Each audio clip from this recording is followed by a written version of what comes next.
We got our first look at even more legendary cards for Lorcana's upcoming set, Azurite Sea. Let's take a look at them, as well as all of the other cards that have been revealed.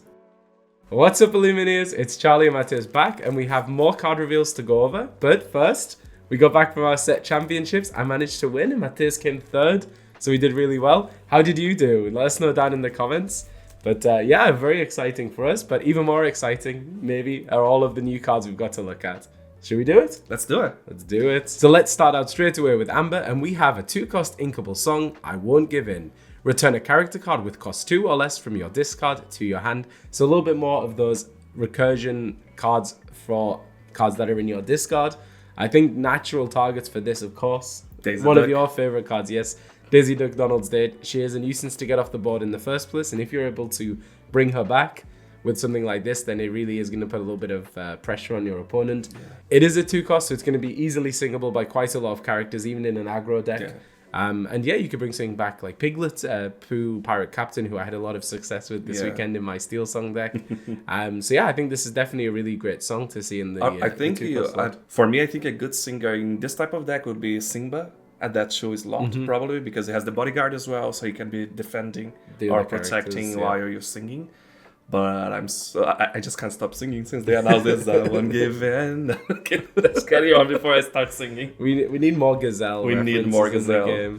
So we've actually got our first super rare location ever, and this is Sugar Rush Speedway finish line. So we saw the starting line already. This is a 2-cost uninkable location. It's got a move cost of 6, which is a little bit crazy, and it's got a willpower of 7. But I think the effect actually justifies that move cost. It has the ability, bring it home, little one, or when you move a character here from another location, you may banish this location to gain 3 lore and draw 3 cards. This location. Banish this location, exactly. Yeah, the finish line location. So that's it's a very, very interesting one. And naturally, there are a lot of synergies already in the game, things that have so far maybe not been that relevant. Of course, the main one we think of is something like Voyage, which is an action, 1 cost that allows you to move 2 characters to a location for free, so it instantly removes that 6 move cost. Got things like Tuk Tuk. You've got Jim Hawkins, Space Traveler, who when you play a location, you can move him there for free. So if you've got Jim on the board and he's at a location, you can just pay this. Yeah, it's basically 2 to draw 3 and gain 3 lore, which is crazy. And of course, it also synergizes with Sugar Rush Speedway starting line, which allows you to move a character to a location at the small cost of dealing 1 damage to them. I definitely think it's going to be something you want to build around, like a deck built around all of these locations. But Amber Ruby locations could be a thing this set, which is really exciting to see. I think there was a lot of people not that excited about this card, but I think we're not seeing all the potential there yet. Yeah. Obviously, it's one of those gimmick type of approach, and it synergizes with the other Sugar Rush Speedway. Yeah. I think it just makes sense altogether.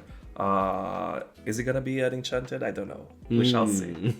It would be because they haven't, because they didn't have the Sugar Rush Speedway. Everyone was expecting that in the previous set. Yeah, that would be the enchanted, but they gave it to Ratigan's party, so maybe that's the way to pay off. And the fact it's super rare, it almost makes sense. So our last card in Amber is Owl Pirate Lookout, a 3-cost inkable 3/3 that costs 1 with the ability Well Spotted.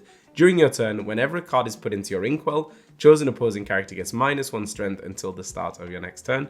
And we've seen it in the past reveals. There are a lot of these effects when a card is put into your inkwell. Do a thing. I feel like this might be the weakest one we've seen so far. Because all of the other ones naturally pair with Sapphire. And it's like Sapphire, you're ramping, you're really getting an effect out of it. And then you can kind of use that synergy. But how often can Sapphire capitalize on giving a character -1 strength?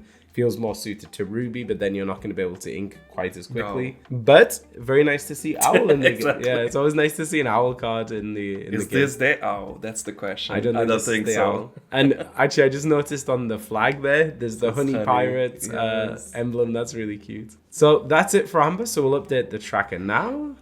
Not that many. But we'll head over to Amethyst. Okay, so we're starting with Amethyst, and we're going to look at the last card under the Legendaries lot. And what is that, Charlie? That is Genie, Wonderful Trickster, a 7-cost inkable 4/7 that quests for 2. He's a Floodborn, so he can shift in at 5, and he has 2 abilities. Your reward awaits. Whenever you play a card, draw a card, which is bonkers. And I saw this and I was like, wow, this is the best card ever. Exactly. But then he actually has a second ability, which is Forbidden Treasure. At the end of your turn, put all the cards in your hand on the bottom of your deck in any order. So, incredibly powerful first ability with then kind of a downside as the second ability to kind of balance it out. Not a bad card, though. Not a bad card. So what does it mean? When you play Genie, you're not going to draw a card initially because he'll have to be in play in order to see the cards. But he is a Floodborn, so you can immediately shift him into play. Sing a song. Of course, singing a song does count as playing a card, and then you could draw a card. You could sing something like Friends on the Other Side with him. You'd then be drawing 3 cards rather than 2. So there's a lot of really interesting mechanics around there. Obviously, you're not really going to want to be playing him and not being able to get him off the board at the end of the turn, because you don't want to then lose all of the cards you've just drawn, especially because you're playing at least a minimum of 5. So one of the really cool interactions I think we have is Clarabelle Light on Her Hooves, because she's a card that at the end of your turn lets you draw cards. One of the things to clarify, because of the way end of turn effects work and the bag, Clarabelle would only go into the bag if you had less cards in your hand before Genie puts the cards at the bottom, because she has that secondary condition.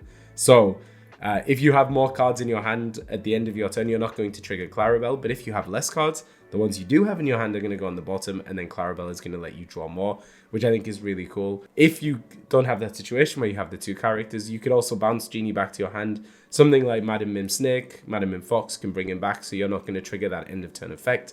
Something like Bibbidi Bobbidi Boo, you can not only bring him back, you could then play another character. So you could potentially play Genie, draw some cards, Bibbidi Bobbidi Boo, replacing them with Clarabelle or something similar.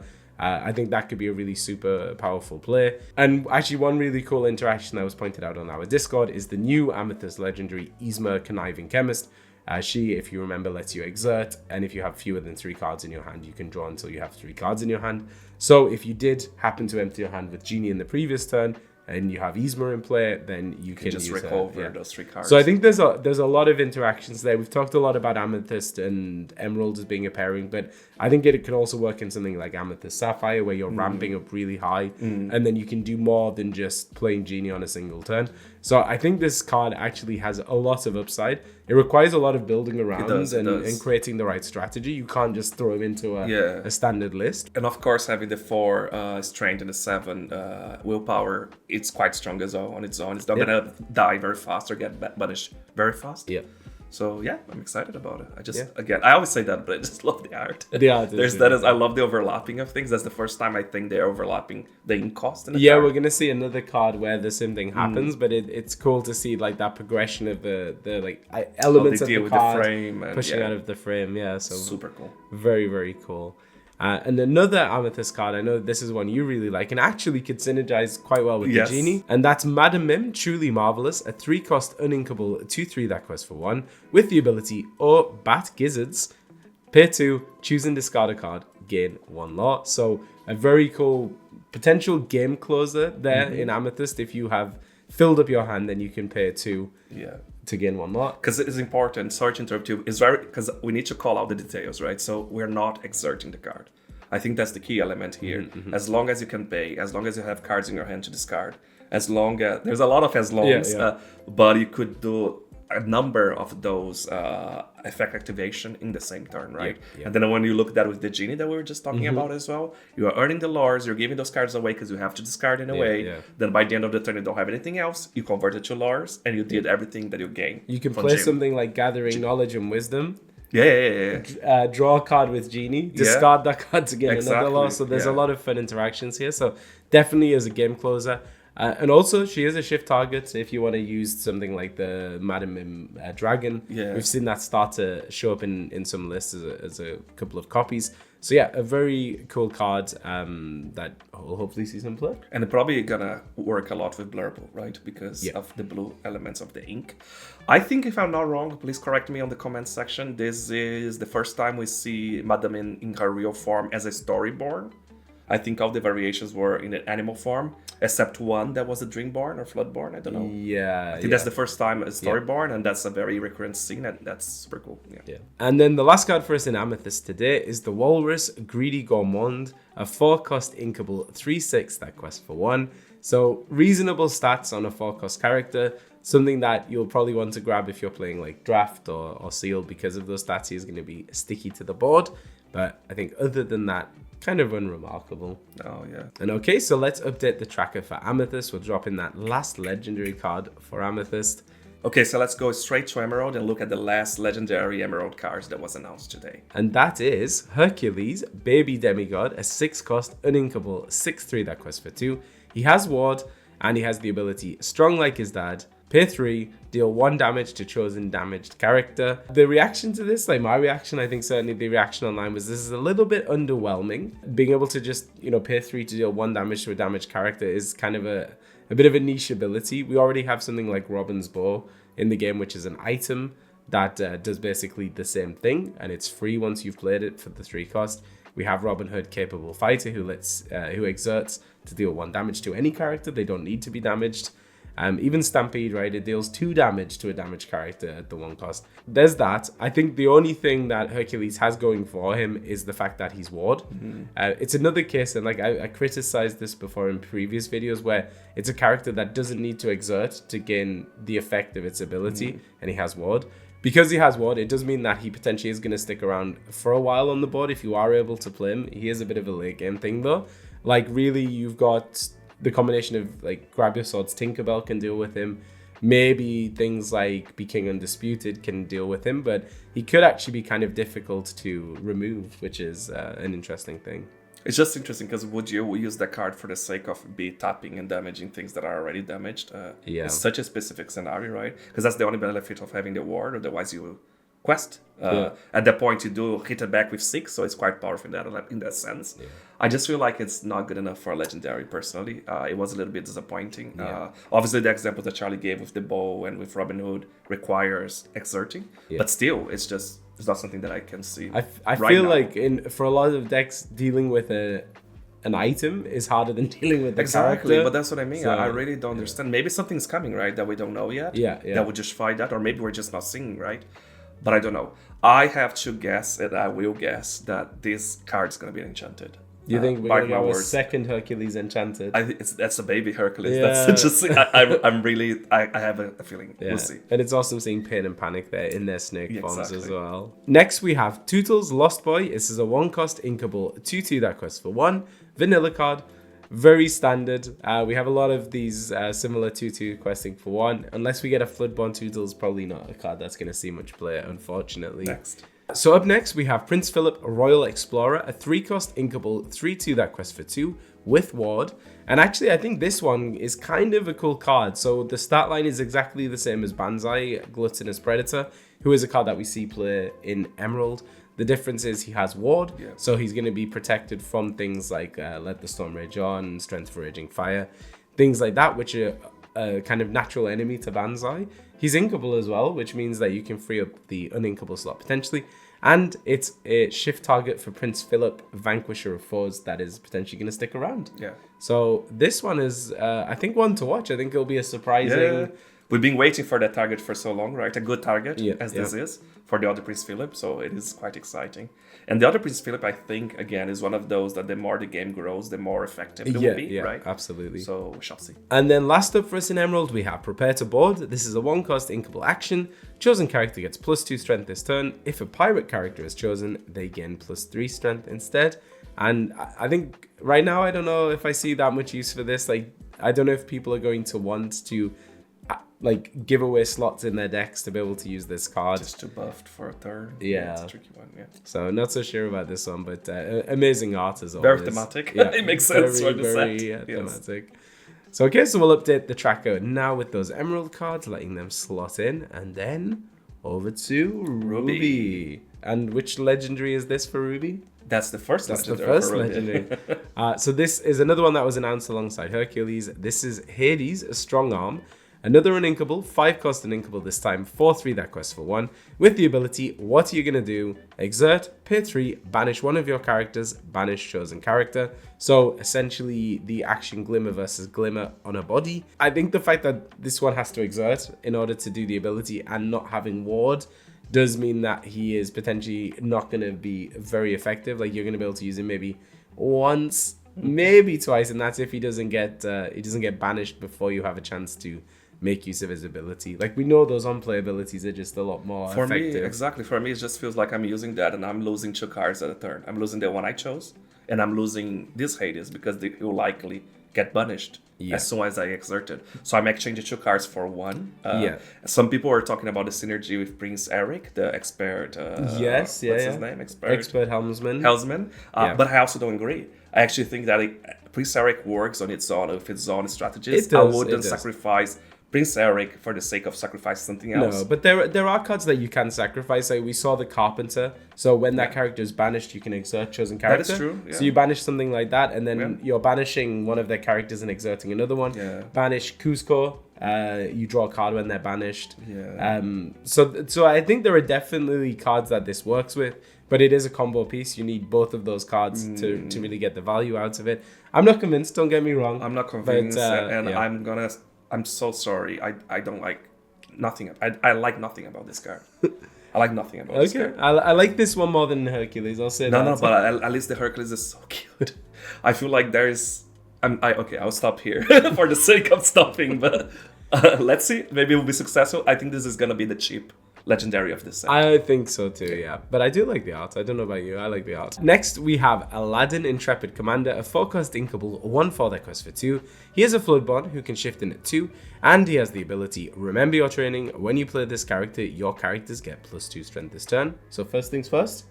We have the promo. So they announced that the event promo, so those are the ones that you're not getting to the organized play kits. That's not the ones, it's the ones that you attend different events. Yeah. They announced today this is the art that they are choosing for it. Yeah. So super, super cool. I think a lot of people are excited about it. Yeah, I think the art is amazing. It looks fantastic as the promo card with the foil treatment on it. The details on the board. Yeah. Yeah. And as a card, I think actually it is quite a decent one, actually. Being able to shift it too, you can actually maybe play him on turn 2. And then we know how effective that can be, so you can then start singing songs. Yeah, and I think the ability can't be overlooked. Being able to give +2 to everything, we've seen how effective that is with a card like Cricky. This is a little bit cheaper, can play it sooner, and it helps Ruby get rid of locations. It can buffer Maui enough to be able to take down a Queen's Castle or the library without any extra support. So yeah, actually, I think this one is going to be a sleeper. Like, it's quite a good uncommon Floodborn card. So beautiful. Yeah. Again, Alice Bizon. So beautiful. And last up, it's another card from Aladdin. We have Thievery. It's a 1-cost inkable action. Chosen opponent loses 1 law, and you gain 1 law. So it's kind of like a pirate's life. The set championship we played over the weekend, one player had a pirate's life in his deck, and it surprised both of us when he played it. It destroyed me. And I think, at the one cost, it's actually cool because we saw Gathering Knowledge and Wisdom was a card that gives Amethyst law just by paying a cost. Here we have essentially the same thing. It slows down your opponent and it's inkable. Yeah. So I think this is a super cool card. And correct me if I'm wrong, but it might be the first card outside of Amethyst that just directly gives you law. So I think so. Yeah. But again, that's one opponent versus the Pirate's Life that is to all opponents. But again, for the cost that you're doing, this is amazing. Yeah. I think if you're down to the road. Yeah, exactly. Yes. So let's update the Ruby tracker. Now we'll drop all of those cards in and down there. And then we can go over to Sapphire. We'll start off with Yokai Professor Callahan. And spoiler alert for anyone who hasn't seen Big Hero 6. He's a 1-cost inkable, a 2/2 that costs for 1. Vanilla, basically a shift target. One of the things that is notable is he does have the inventor classification, so he's going to synergize with anything that comes for inventors. Synergizes already with Hero Hamada Team Leader, where your other inventor characters can resist +1. So that will make him a lot more difficult to deal with if you do have both of those cards in place. But it's probably safe to expect that we're going to get a Yokai Floodborn eventually, maybe even the set. So we'll watch out for that. And another card from Big Hero 6, we have Baymax Healthcare Chip. This is a 2-cost inkable item with the ability 10,000 medical procedures. Exert, choose 1. Remove up to 1 damage from chosen character. If you have a robot character in play, remove 3 damage from chosen character. So that's actually some really cool interactions there, because you're not needing to remove the 3 damage from the robot. It just have to be there. Yeah. So if you have those like combo pieces set up and you can do that, that's really, really good. We saw the legendary Baymax, which is going to be kind of working into that healing archetype that we've seen in Sapphire.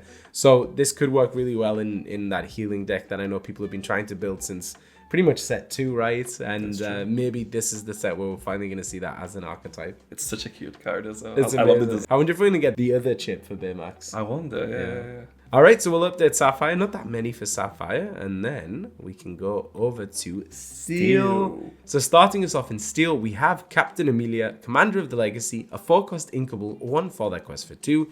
And she has 2 abilities. The first one is Driveling Galoots. This character can't be challenged by pirate characters. And she has everything shipshape. While being challenged, your other characters gain resist +1. So that's very interesting. It is very interesting. The way the terminology works. Yeah, so the first one, I think it's a bit of a niche ability. Probably not going to see that much use. But actually, the second one, I think, can be quite interesting. So it's actually the first time we're seeing this conditional resist, where it's reduced only when your characters are challenged, which means this is really a card that is probably going to be more at home in an aggro deck. We saw the Grand Councilwoman who gives your alien characters +1. Amelia is an alien. She's also a captain, so you could see her potentially in a Steel Amber deck with something like Mr. Smee. You could put all of the aliens, the Stitches in there as well. So I think there is something, maybe like an alien Amber Steel aggro deck out there waiting to be built. That could be really fun. But yeah, it's a really nice card. So again, I'm looking again to that term, right? While being challenged, because I find very confusing. I know what you mean, but I find very confusing. So I think really just to double down on that, it's literally, she's the condition. She's in play. It's a passive ability. She's in play. Yeah. It does that. She doesn't need to be challenged to trigger that. Yeah. As long as she's in play, she is giving pretty much the resist to everyone else. If that a challenge has happened. Exactly. Yeah. If it required her to be challenged first, it would say something like, if this character has been challenged this turn. Because otherwise the opponent could just go around, challenge everyone else and then her. Right? Exactly. So we're gonna go over to Ambush. This is a 3-cost uninkable action. Exert one of your characters to deal damage equal to their strength to chosen character. First of all, if you haven't, you really have to check out the announcement or the review of this card from Lorcana Fanatics. Lily did such a good job. It's the cutest review ever. But yeah, please check it out. Yeah, I feel like the bench or the benchmark for reveals gets higher and higher every set, and Lorcana Fanatics completely knocked it out of the park. The card itself, I think it's interesting. For me, it's just okay. I think basically what it means is that you can have a character challenge. You pay 3 to challenge without taking the damage. You could use it for something like a bodyguard. So I saw people saying like you could pay this, have your bodyguard challenge, and then quest and then they're exerted to now protect your characters. But I don't know. It's like, are you going to be putting this 3-cost uninkable action into your deck? Like, I don't know where it finds the space. When I first saw, I really felt the potential. I don't know either because it's an inkable, but super cool. And Mr. Smee is there. Look at that. Yes. Next, we have one of our favorite characters or class of characters. We have Kakamora, Pirate Chief. He's a 7-cost uninkable, a 4/6 that quest for 2 with the ability Coconut Leader. And this is a long one, so bear with me. And it is in German, so we do know that German is, as a language, it takes on more characters than English. So it probably won't be quite as long on the English version, but okay, this is it. Whenever this character quests, you may draw a card. Then choose and discard a card to deal 1 damage to chosen character or location. If a pirate character card was discarded, deal 3 damage to that character or location instead. So essentially allowing you to either deal 1 or 3 damage depending on what card you discard from your hand. So in a pirate deck, maybe a Steel Ruby pirate deck, then you could use this and you could deal 3 damage, which is quite good. Unfortunately, I think the thing that does stand out, it's a 7-cost uninkable, so it is going to be quite late game. It is going to be maybe a bit difficult to get out there, especially not being a Floodborn. Yeah. 2 things to that. This is a May condition, so you can still quest and not trigger if you don't want. And the second part to that is one of those, again, that I feel like Ravensburger does really well, and this Lorcana does really well, is putting the theme on the card, right? Because obviously, Kakamora are going against pirates. If I am discarding a pirate, you get to get a better benefit from it. And I just realized in German it's Kakamora. I prefer Kakamora. And I don't know if I said Pirate Chief or Pirate Chef, but it's Pirate Chief. It's Pirate Chief. You'll see it on the translation down there. So the next card in Steel is Unfortunate Situation. This is a 4-cost inkable action. Each opponent chooses one of their characters and deals 4 damage to them. So it's basically kind of like a Long Came Zeus, but an action that your opponent has to choose. Mainly, it's a card that's going to get around Ward. So we saw that Hercules character with Ward. If that is a card that becomes a problem, then maybe something like Unfortunate Situation is going to get around it. The 4 damage means that it will also be able to manage something like the Muses, which is a card that has caused some people some trouble. But it's another one of those ones that it's going to steal. It's damage in steal, so other colors still aren't getting that support to be able to deal with Ward that is characters. Super cool. Imagine if it was a song. Yeah, That would be insane. The art of this is absolutely amazing. I love this scene. I love this scene from The Lion King. It's amazing. And we're going to finish up with Mr. Arrow, Legacy's first mate, a 2-cost Inkable, 1/2 that quest for 2, and he has Resist +1. So I said a few cards ago about an Amber Steel alien deck, so this is another card that could really fit well into there, as he has the alien classification. I think actually the Resist +1 on a 1/2 can't be overlooked. Mickey Mouse Food Fight Defender, we saw like that's a card very successful. Has started to show up in some decks. This is obviously it costs 1 more, but it quests for 2. A lot of players are going to struggle getting dealing 3 damage in the early game to be able to get rid of him.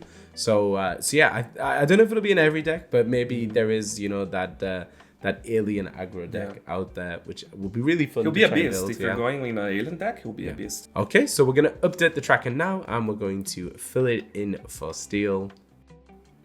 And that is going to do us for today. We thought we'd do another card reveal video. We just did one not so long ago, but there were so many really interesting cards. We wanted to talk about them today. So just throw it out there straight away. But hopefully the next video will take at least a week. We'll see. Don't jinx it. But I hope you like that. As always, if you want to see this in real time, we're always on Instagram posting as soon as we get that. We try to put the source of those so you can backtrack, watch their own review. Yeah, if you want to check out Lorcana Fanatics reveal, you can see that linked on our Instagram. Over there. And for everything Lorcana, just stick to Instagram. Stick to our Discord. The link is just down below. Yeah. And of course, if you like this type of content, be sure to hit the like button and subscribe so that you can get up to date on all of the Lorcana reveals coming your way. We're about 96 cards so far out of 220. Okay, so almost 50%. Yeah. Wow, interesting. Don't quote me on that. Thank you so much for watching. Thanks for all our members. As always, your help just makes this channel grow more and more. So we really appreciate it. And if you want to find out more about it, just click on the join button down below. You'll be able to watch a video with all the details. No pressure though. And with that said, until next time, happy questing.